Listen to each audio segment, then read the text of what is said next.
Well, this month, Spirit is calling us back into the basics. This month, we are looking at how we move back into the basics. So how do you define your spirituality? Just start thinking about that. How do you define your spirituality? And what values do you base your spirituality on? Anytime that we feel a challenge or a change, it's good to go back to the basics. And anytime we experience something new, it's good to go back to the basics. And so that's why it's the tradition of the Centers for Spiritual Living all around the world to take January as a time to go back to those first 4 chapters in the Science of Mind texts that were written by Ernest Holmes and explore those basic concepts. And to me, getting back to the basics means that we're getting back to our center. We're getting back into balance. I don't know about you, but the holidays can kind of throw us off balance sometimes. Sometimes, and I am speaking for myself, we kind of veer off of our eating plan a little bit.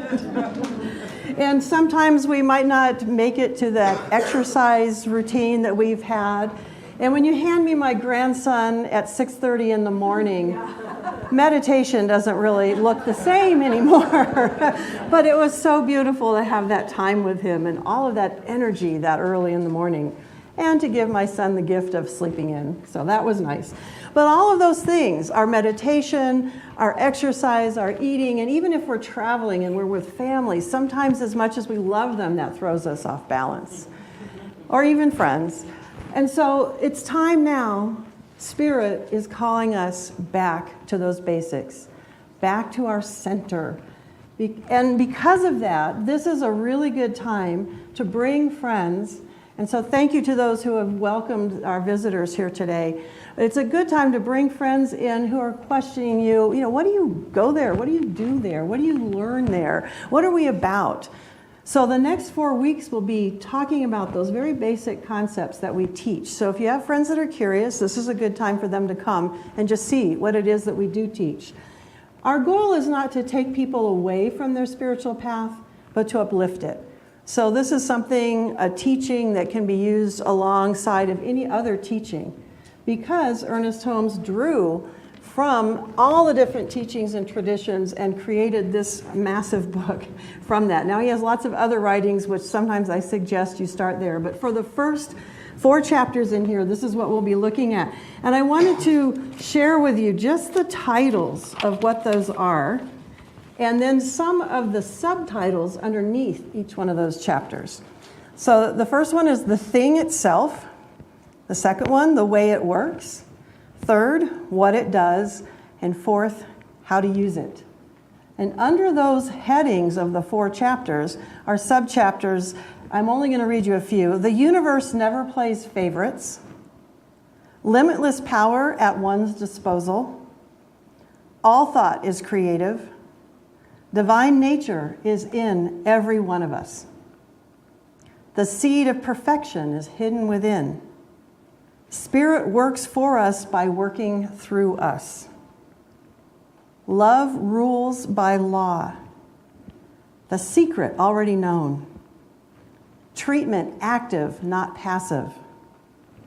All principles are intangible. Law is infinite. God does not punish the mathematician, the unsolved problem does. Interesting thought, huh? So that's just a few. There's a lot more in here. So obviously, with all of those subtopics, for 20 minutes worth of a talk for each chapter, we're not going to cover all of that. So my suggestion to you is if you have this textbook, read along with us. Read that chapter that we're going to be talking about the following Sunday. So I'm going to also let you know that we don't do anything exactly perfect or in order, but it is perfect. We're going to be out of order a little bit. We're going to start next week with chapter 2. Then we're going to go to chapter 1, then 3, then 4. So if you want to read along, start with 2. Then for the following week, we'll do 1, and then 3, and 4. Now, if you don't have a Science of Mind text and you're not sure you want to put out that expense yet because you're still looking and exploring, I do have some in my office that you can borrow. Just let me know after the service.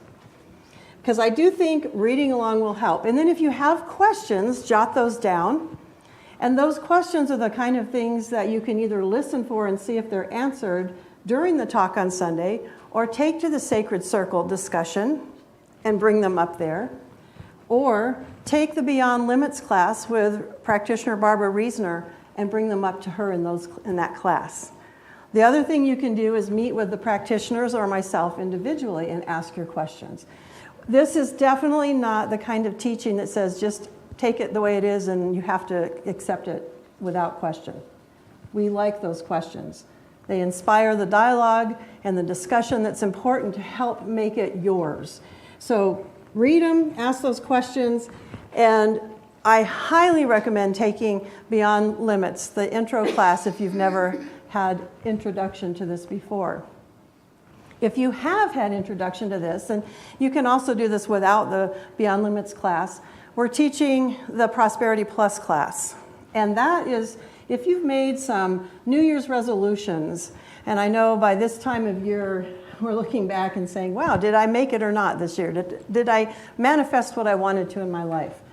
If you want support in manifesting those New Year's resolutions, I'd suggest taking the Prosperity Plus class. Prosperity doesn't just mean the money. It means whatever you value that you want to prosper and grow in your life. And that class provides 10 weeks of explaining how these basics work, how to apply them, and the support as you move through the beginning of this new year, creating and manifesting the life that you want. And then if you want to deepen in your present understanding of how these basics work in your life, join me for Practical Mysticism at the beginning of February, and we'll spend 10 weeks deepening in these basic teachings. But everything that we teach here and everything that we talk about is rooted in those first 4 chapters of the Science of Mind text. So I do recommend reading that. So in addition to the basics, January is the beginning of a new year, as you all know, and the Centers for Spiritual Living have given us a new year goal, or a new year issue. Issue is the wrong word. Something to look at, something to think about. Last year we had a world that works for everyone. So this year they sent us values-based spirituality. And when I heard that, I thought, well, now that's an interesting concept. That's the word I want. It's a concept we're going to be considering throughout the entire year. Values-based spirituality. And my first thought was, well, isn't all spirituality values-based? And then I started thinking about some of the traditional ways that spirituality is taught. And I realized that some of us grew up in guilt-based religions, maybe not spirituality, or morals-based spirituality. Now, to be honest, I was lucky enough not to be raised in one of those guilt-based traditions, so I don't have personal experience that I can share, but I have heard so many stories from people who've come into these centers and have found relief from the immense amount of guilt that they've had sort of piled on them over the years. A lot of it ties into that concept of sin and doing something wrong. And as we talked about a few weeks ago, sin, if we look at it from how that word was originally meant to be expressed, is missing the mark. And we all do that sometimes. The mark being what we want to see in our life, how we want to express in our life. And we're not quite hitting that. That's sin. And that's, I don't think, anything to feel guilty about, so to speak. And then there's the morals-based spirituality, the good and bad, right and wrong. And spirituality that's based in that usually outlines for us what behaviors fall under good and right, and what behaviors fall under bad and wrong. And they tell us what to do and how to behave. And that's one of the things that frustrates some people when they start out in religious science, because we don't do that. I've had people ask me, well, what does religious science teach about abortion? Pre- or extramarital sex? Sexuality in general? Nothing. Nothing. And recently, on the ministers' listserv, one of the ministers posted some pictures of churches around the country that are putting banners out in front of their churches that say, refugees welcome, all are welcome. And they're flying the rainbow flag to let people know that gay and lesbian and transgendered and all of those, all of us, I should say, are welcome. And so this minister posted that saying, what are we doing about this? What are we doing as Centers for Spiritual Living? And so it was interesting because one person's response, I thought it's a little long, but I think it's worth reading to you because it helps explain where we stand, the type of stand that we take in religious science. This is written by Reverend Bill Arrett. And he responded with, that question reminds me of the day I decided to become a religious Zionist. In the mid-1960s, during the days of the Freedom Rides, when Martin Luther King was changing the face of America and many churches were heavily into social action, Dr. Claudine Whitaker stood at the podium in the Esquire Theater to present her Sunday lesson to the members of the First Church of Religious Science in Chicago. Her opening words were, "People ask why this church does not teach social action." Claudine Whitaker was a remarkable, well-respected woman with a large following, a former Episcopal deaconess who studied divine science under Emmett Fox. She completed her studies at the Divine Science College in Denver and was sent to Chicago in 1940s by Nona Brooks, one of the co-founders of Divine Science. Excuse me. Now, if you don't know, the Divine Science, Religious Science, and Unity were all started by people who studied under Emma Curtis Hopkins. So the teaching is basically similar. It just started in different parts of the country by different people. And so the fact that she was teaching divine science, it's very similar to religious science, if not the same. Dr. Whitaker was active in the International New Thought Alliance, of which all of our centers are a part, serving as vice president while Dr. Robert Bitzer, the first religious science minister ordained by Ernest Holmes, was president.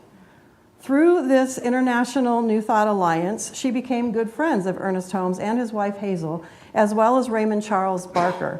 Dr. Barker was instrumental in bringing the Chicago church into religious science in 1957.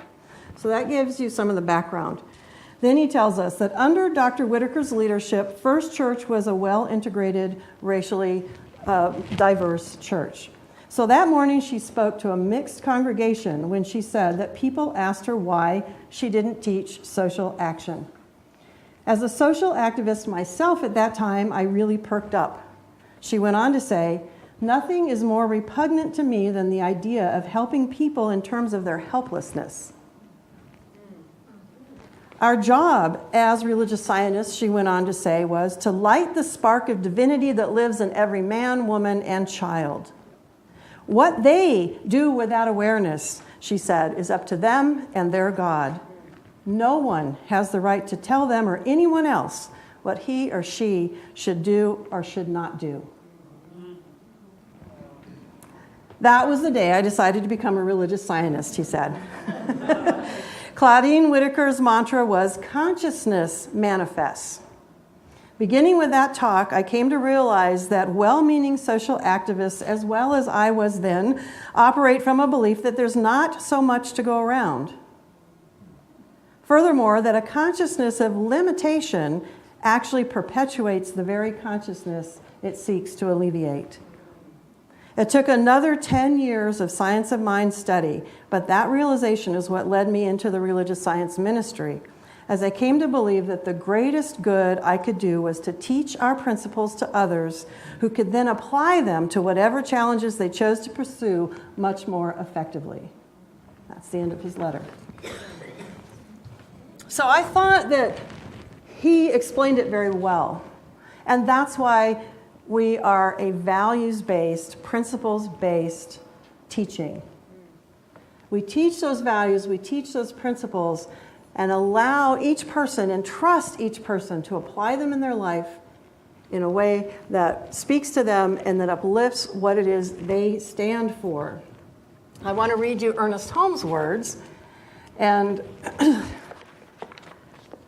it might be a little challenging, but again, we're starting at the basics and we'll keep building. In mental work, we must realize that there is one infinite mind which is consciously directing our destiny. Declare every day that no mistakes have been made, none are being made, and none can be made. Declare there is one supreme intelligence which governs, guides, and guards, tells me what to do, when to act, and how to act. Notice that he's talking about capital S, supreme, and capital I, intelligence. No other human being. That supreme intelligence which is within. Having done this in perfect faith, act with perfect assurance. Declare further, everything necessary to the full and complete expression of the most boundless experience of joy is mine now. We already have it. It's already within us. Know this, see it, feel it, and be it. Do this every day for a few minutes. We should do this until the time comes when it's no longer necessary. Now that sentence lets us know that Ernest Holmes wasn't just acting like there was nothing out there that needed to evolve or change, but the focus is on what we want. And we repeat that, and we say that, and we stick to that understanding of truth until it's no longer necessary to have to keep saying it. He says, when that time comes, we will know, because our demonstrations will have been made. So does that mean, when he says there are no mistakes, that we can just go do whatever we want, whenever we want, however we want to? I don't think that that's what he's talking about. I think what he's showing and what he's talking about and what we've been teaching for years is that as we practice, as we go back to those basics, as we internalize them and as they become a part of who we are, we allow those to be the place from which we act. And as we do that, then we can act with perfect assurance. Then we know that there are no mistakes. So what do we value then? The other thing that Ernest Holmes is known for saying is stand for something and against nothing. So what do we value? What do we stand for? Well, I know that love is at the core, the essence of what it is we teach and what it is we believe. We have a community commitment that we say with each other at the beginning of every board meeting, that we will say together as a community at our community meeting in February, when we all come together for the voting for the year. And in that community commitment, it says that we are going to treat each other lovingly, gently, and with respect. And the song that we sing at the end of every Sunday here has the final sentence in it, is it kind and true and needed? And so to me, those are some of the values that we teach. We teach the value of being loving, gentle, and respectful, and monitoring what we do and say with the ideas, is it kind, true, and needed? Sometimes we can say things nicely and it can be true, but do we really have to say that? So all three of those come together. We value treating each other in this way, and that determines then how we interact. And sometimes then we have to figure out what action that calls us to make or do. And sometimes it requires negotiation between us and other people to live up to those concepts. But that's part of the beauty, and remembering that we are all one and that our basic value is to be loving, gentle, and respectful will shift every conversation that we have. We value those God qualities of love, peace, joy, harmony, and we do that inner work that allows us to be in alignment with and express those God qualities out in the world. Those qualities, those principles, and those values then become the barometer by which we figure out where we are with our actions, with our speech, with what it is even we're thinking. Does what I'm about to say or do support the values that I have? Does it create that world that we wanted to see? And we take the big picture of how we want the world to look, and then we again ask ourselves those questions. Is the way that I'm acting, what I'm saying, what I'm about to do, and even what I'm thinking in alignment with that big picture of how I want this world to look? That's what I believe is a values-based spirituality. because then we act accordingly. That's what teaches us how to behave. That's what gives us our inner moral compass. Not something that I tell you, not anything out of this book. But it's bringing all those values within and allowing that to support the outward activity. And that, again, like I said, is when you can act with perfect assurance and know that there's perfect action and no mistakes. So just see what comes into your mind when I say, what do you value? What are the things that you value? What words and pictures are popping into your mind? Now, how do your actions stem from those values? Do they? Do your actions reflect those values that you hold? Or is there room for improvement or evolution? I think we all, maybe I should just speak for myself, but I know that I have a set of values and how I want to behave. I try really hard, but there are times when I don't act from those values, when I'm less than loving or gentle or respectful. So what's also neat, I think, about what we teach is we teach the values and the principles, but we also teach tools for how to bring those values into alignment with our activities and our behaviors. And so again, I know I'm plugging classes, but to me, the classes are the meat of what we do here. That's where you get to really practice it. That's where you get support in bringing all this into your life and seeing the amazing things that happen when you do that. So as I say, it's a practice, practice, practice. It's not a do-nothing teaching. It's not a sit back and wait till somebody knocks on your door with all these miracles. It's the work from within. It's the practice. It's applying everything. And what I know, too, is that it gets easier and easier as we do that. Having my grandson here last week, carrying 20 pounds around was a lot different than my 6-pound puppies. And it reminded me of when I brought my son home, who's now like this. He was 8 pounds, 6 ounces when I brought him home. And I remember talking to my mom on the phone and saying, my arms are hurting from carrying him around so much. And what she said to me was, if you can carry the calf, you can carry the cow. Took me a while to figure it out, but then I realized, okay, I'm carrying him when he's little. And sure enough, when he was 4 years old, I was still carrying him at times. And he weighed way more than 8 pounds and 6 ounces. And it didn't bother me at all. And I think our spirituality and how we use our values-based spirituality is the same. We start out with what we can, with what seems lighter and easier, and even that might seem heavy. Might make our spiritual muscles hurt a little bit.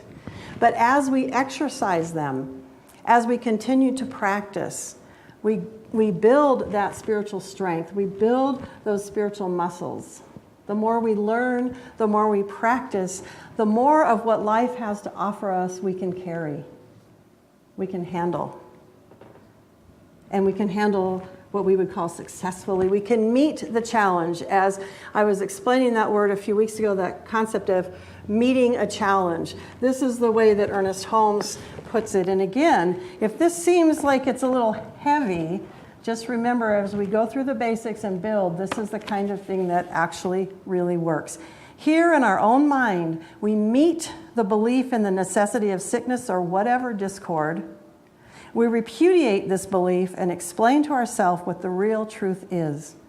We are conscious as our exploration goes on that we are meeting and neutralizing false claims held to be true about whatever the issue is. Knowing that they are false, we resolve them in thoughts and heal the thought. The whole process is one of thought and realization and could not be anything else. Now, some of you might be thinking, that seems impossible or improbable, or how could that possibly work? But know that many of us started there. And we started with the basics. And as we practiced it and saw how it worked, and some people joke in this teaching, well, we manifested a parking space. But that's where we start. And then we build and we practice those spiritual muscles. We get them stronger. And let me tell you, a lot of people are seeing how this works in their life and how it works successfully. So again, I encourage you to read along and practice. Now, I was thinking how nice it would be if we had like little computer chips that we could get from Ernest Holmes' brain and just go, you know, because he obviously made it work. You know, we could download or do all these things that they do nowadays, create a new whatever. But we don't have that. We have the old-fashioned reading books. Yay. We have the old-fashioned sitting and talking and discussing and dialoguing. The old-fashioned meditating, contemplating, and listening within. That's the way we still learn. That's the way we still exercise those spiritual muscles. That's the way we still grow. So the other question you might be asking is, well, if we already have everything we need, if we are already God expressing, why do we have to practice? Well, I was thinking about that little baby again. I like to look at nature to teach me the answers to some of these questions. And so I looked at this little baby and realized that unless there's an issue when it's born, the baby comes in with everything it needs to get up and walk, to learn, to grow, to feed itself, to toilet itself, all of those things we expect it to eventually do. But it requires feeding him, clean water, oxygen, and a loving environment for optimum growth. And then I thought about a brand new car. When you get a brand new car off the lot, it has everything it needs in it to drive you wherever you want to go, to run perfectly, but it still needs gas and a driver. And I thought about the seeds that we plant in the ground. Every seed, as we know, has within it exactly what it needs to be that plant, but it still needs that environment. It needs the food from the soil, it needs the water, and it needs the sunlight. And so I believe our spirituality, our spiritual essence is the same. It's there, it's within us. We have exactly what we need, and we still need to feed it. We still need to water our soul, and we still need to bask in the light. And that's what we do here together. That's what you can do in classes, and that's what you can do when you create time for your own spiritual practice at home. That's how this values-based spirituality gets to grow. And so I encourage you again, I keep saying it over and over, read along with us, take that time, make that your New Year's resolution if you don't already have time every morning. It took me years before I created that space for myself. And believe it or not, everything I thought I had to do in that amount of time still gets done. It actually gets done easier when I take the time for myself every morning. Spirit is calling us back to the basics so we can exercise and strengthen our spiritual muscles, and so we can effectively meet everything life has to offer us with peace and grace. And so it is.